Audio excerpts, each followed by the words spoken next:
explicou um pouco aqui da teoria da evolução. Vamos encerrar aquele assunto. Vamos. Você ia falar alguma coisa que chega-se a você dar um nome aí de um cientista. A teoria da evolução, né? Ela foi criada por Darwin no livro Origem das Espécies, 20 anos depois que ele fez a volta, né? Que ele passou aqui no Brasil, ele passou na Bahia, ele passou no Rio de Janeiro, foi para Galápagos e voltou embora. Mas teve um pesquisador chamado Wallace, que ele passou muito tempo na Amazônia, sim, e coletando animais e mandando para o Museu de História Natural de Londres. Depois daqui ele foi para a Malásia e lá ele escreveu um livro, né, que mandou para o Darwin e falou, ó, a teoria da evolução, eu acho que os animais mudam de acordo com as alterações ambientais, porque em diferentes ilhas eu tenho animais parecidos com, sim, características diferentes. E quando o Darwin olhou a teoria dele baseado no conhecimento que ele teve no Brasil e no Império, e nas Ilhas Malaias, o Darwin se adiantou e publicou o livro dele. Então, a Amazônia teve grande importância e interferência na teoria da evolução. Nessa teoria da evolução.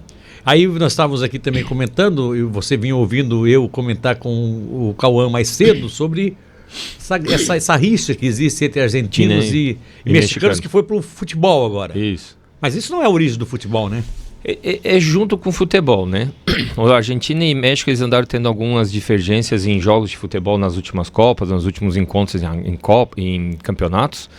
Mas existe uma briga velada também na política, né? Onde mexicanos e argentinos se degladeiam.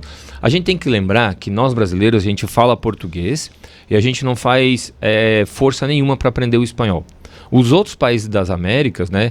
Todos eles falam espanhol, claro, América Latina, né? Então eles se entendem. Então o que é escrito, o que é falado, o que é apontado lá no México, reflete na Argentina porque eles se entendem.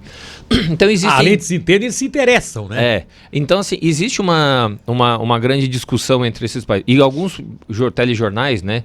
Vou citar aqui o nome, tipo CNN em espanhol. A CNN espanhola fala da América Latina inteira, ela não fala de um país. Sim. A gente tem uma CNN Brasil, que só fala do Brasil. Só fala do Brasil, fala só em português, mas na CNN espanhola eles falam de vários países. Então existe uma troca de informações. E a gente tem as questões de venda, né, de mídia. Né? E com isso a imprensa ela criou uma rixa, criou uma briga. Milton, lembra que até 3 meses atrás, a gente não estava tão preocupado com o que aconteceria no futebol europeu em relação ao nosso. Sim. A gente era preocupado no futebol europeu em relação ao futebol europeu. Foi criada nos últimos meses, né, uma rixa, uma briga que ela não existe, entre o futebol brasileiro e o futebol europeu. A gente está hoje... alguns não querem nem ganhar o Mundial, querem ganhar dos europeus. Né? A briga que se conseguiu. Por quê?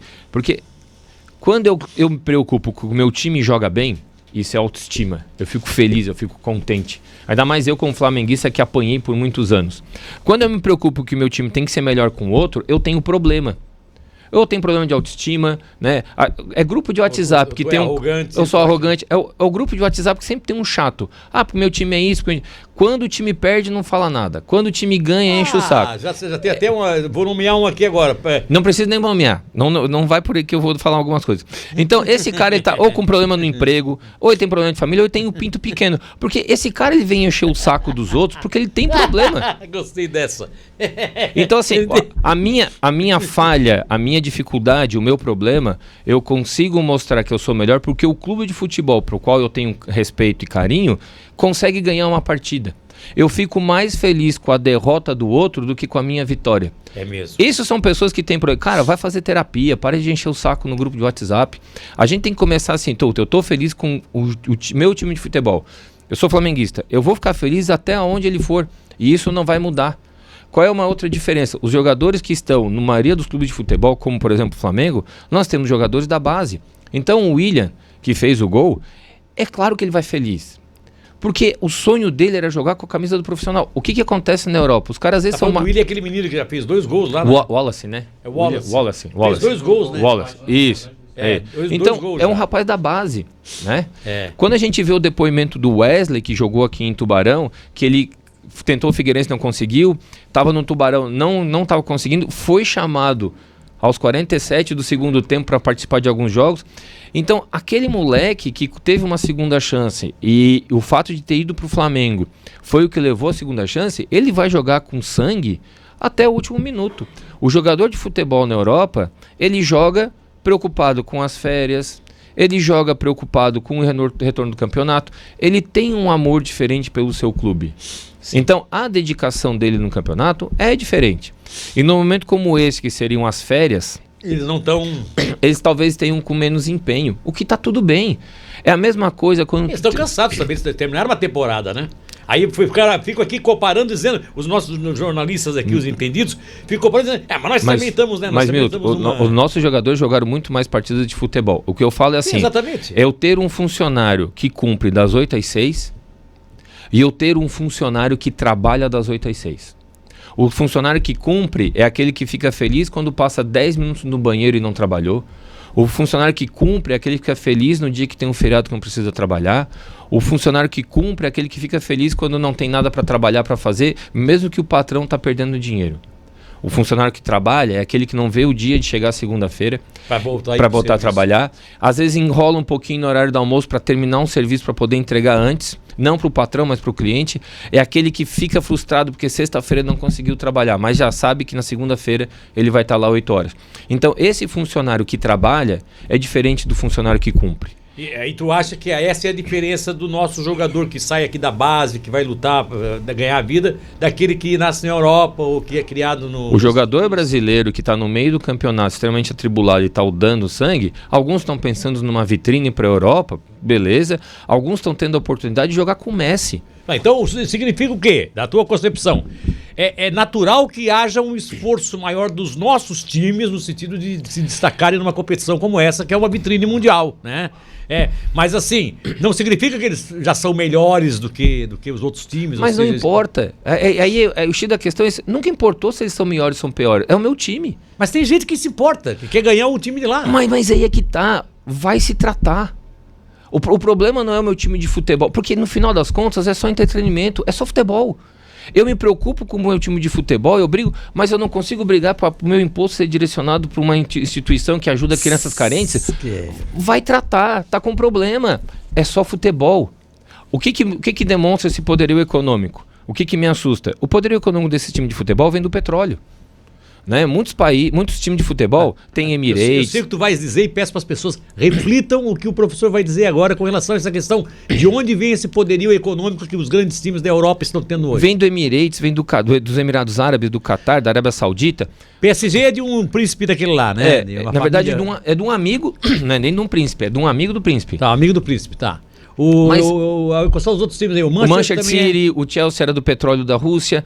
Agora, se o Irã realmente fechar o canal de Hormuz, que agora está nessa bagunça, fecha ou não fecha, 20% do petróleo mundial que passa por lá vai ser dificultado para vender. Sim, aí... Se esse petróleo não passa, o que vai afetar a economia dos times europeus, que são dependentes desse petróleo? Bastante. Né?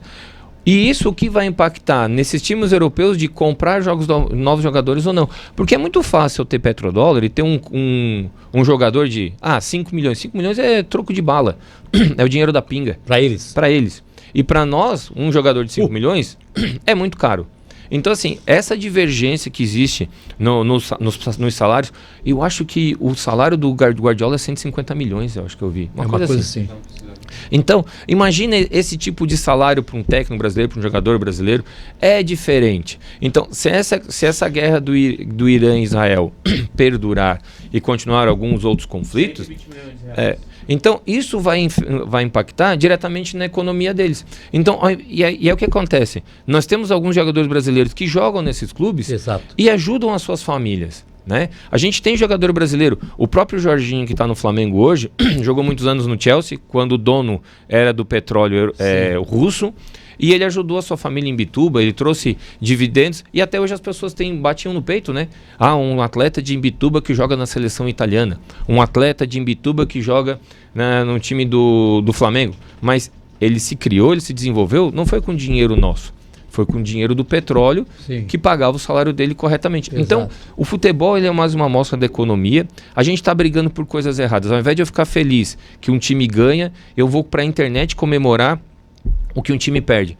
vai fazer o implante, uma prótese, vai fazer implante de cabelo, vai resolver tua vida ao invés de encher o saco. Resumindo, a gente viu muita gente na internet achando que o Flamengo é maravilhoso porque venceu o Chelsea. Na verdade, o Flamengo foi competente naquele jogo. Exatamente. E ganhou o jogo. Que talvez, se fizer um outro hoje, não ganhe mais. Quer dizer, depende do... Os times brasileiros foram competentes. Eles jogaram com garra, vontade. Com a regra embaixo do braço. Sim. E com garra. Perdeu de 1-0 e classificou? Tá bom. O que aconteceu ontem, o Fluminense segurou o jogo e segurou mesmo. Eu quase morri com eu quase morri com o Fluminense, eu quase morri com o Botafogo, mas eles cumpriram o papel deles. Agora é a nova fase. E outra, quem tava tentando mexer, né? O Flamengo saiu primeiro do líder e pegou o Bayern, que é o furacão que meteu 10 no Auckland, que todo mundo tava... Então assim, esse negócio de ficar pensando, quem quer vencer, não olha adversário. Então, se os clubes brasileiros queriam vencer, queriam passar de fase, conseguiram. Passaram. Agora, então, sonhando em chegar a ser campeão, tem que passar. E quem tá com problema, faz o que o meu avô sempre falou: pega uma enxada, vai carpir um lote. Tu é genial. É porque tem um monte de gente que fica aqui se brigando. Teve cara aqui que... aí tem um daqueles que só aparece quando ganha. Quando ganha, o time dele é o melhor do mundo. Mas eu não vou nem falar o nome. Porque... Não tem problema nenhum a gente zoar um outro. Toda vez que eu venho aqui, o Milton zoa comigo, eu zoo com o Vasco. A brincadeira, ela faz parte. Agora, a ponto de humilhar e ter que falar palavras diferentes, ou mesmo gerar briga, quantas dessas discussões estão gerando brigas entre torcedores e isso está gerando morte? Ontem, no momento final do jogo do River Plate contra o Milan, o que o jogador do River Plate fez foi ridículo. Ele foi pra briga, ele foi pra confusão. Ou um cara que ganha um dinheiro daquele pra briga, olha a vitrine que a gente tá mostrando pro mundo. Surra de, a minha avó diria uma surra de vara de marmelo. Mais de 10 pessoas pularam em cima do cara no final do jogo pra não ter briga. E a gente tá na vitrine mundial. Não é jogador profissional. Nem na várzea isso pode acontecer. Então assim... O que a gente tem no futebol? A gente tem a nossa salvação para a vida ou a gente tem entretenimento? Para mim é entretenimento. Quem acha que é a salvação, acho que é melhor procurar uma terapia. Um abraço. Falou. Abraço. E eu quero só registrar esse bloco aqui antes de a gente chamar um intervalo comercial, porque nós tivemos aqui a perda do pai do secretário de Proteção e Defesa Civil de Tubarão, o senhor